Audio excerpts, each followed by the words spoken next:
Kawinding, so welcome back po sa ating YouTube channel. So meron po tayong gagawin mga kawinding. So isang aircon na window type, Emarflex ang kanyang brand. So ang problema nito mga kawinding, umaandar si fan pero hindi umaandar yung compressor. So ano po itong ating pong alamin kung anong kanyang problema. So bago natin buksan mga kawinding, so shout out po muna natin yung ating mga kapwa technician dyan. Shout out po kay Rectronics, Ricardo Bernardo. Shout out kay Lex TV. Shout out kay Fix and Review. At saka kay Andy Tech. Shout out. At saka kay Andy Robino. Shout out. So pakisuporta na lang po sa mga kanilang channel sa ating mga kapwa technician. So sa mga hindi ko po nabanggit, so shout out na rin po sa inyong lahat. So hindi ko na po kayo makaisa-isa. So buksan na po natin to.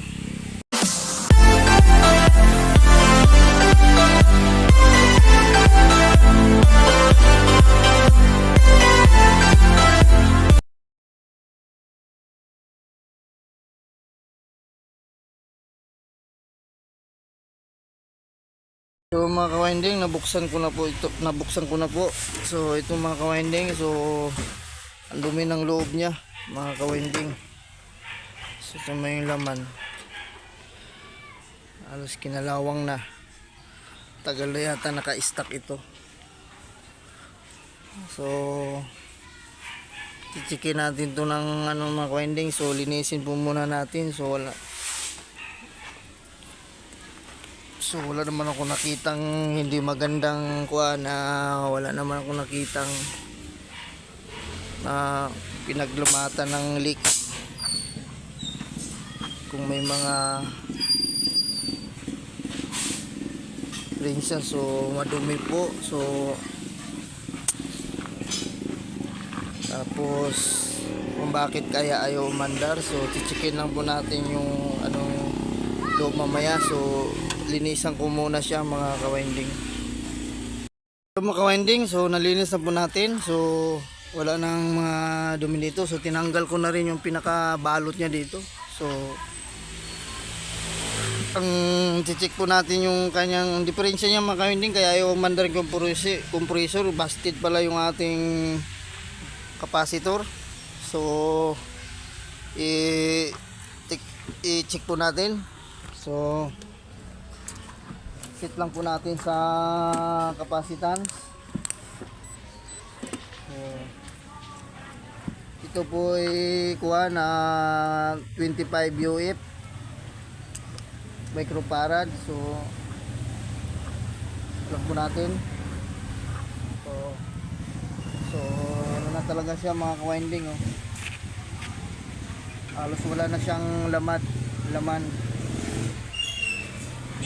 So papalitan na lang po natin ng bago mga kawinding. So sinik ko na rin po yung kanyang compressor. So good naman yung kanyang resistance ng kanyang compressor. So palitan na lang po natin ng capacitor. So hello mga kawinding, so tuloy na po tayo. So ito po ay bilhin na natin ng bago. So nakakabit na mga kawinding. So ito po yung lagay ng capacitor na pinalit natin, strom capacitor. Ang value nito mga kawinding ay ilang farad ba to? So 25 UF, 440 volts, IC 4921. So sinit up na rin natin yung clamp natin mga kawinding. So papaanda rin na po natin. So balik lang po natin ng ayos. So kaklamp ko muna siya mga kawinding. So bitin muna natin ng clamp para hindi siya maggalaw-galaw. Delikado kasi yan mga kawinding pag hindi natin na clamp, baka dumikit sa bakal. So So, tuloy na po natin mga ka-winding. So, naisit lang po natin yung ating kilometer sa ampere. Ayan. Tapos, open natin to. Saka, power on. So, ilukol po muna natin. Pan muna, mga ka-winding. So, manda na siya mga ka-winding. Yung pan.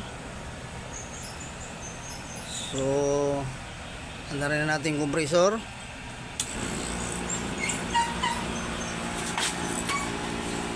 Yun, manda na siya mga ka-winding. So, ang reading natin mga ka-winding, so 3.6. So, lamig na siya.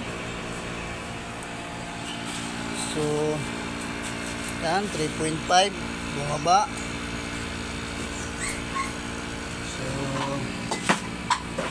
So, okay na to mga ka-winding. So, malamig na siya. So, yun mga ka-winding, oh. Manda na.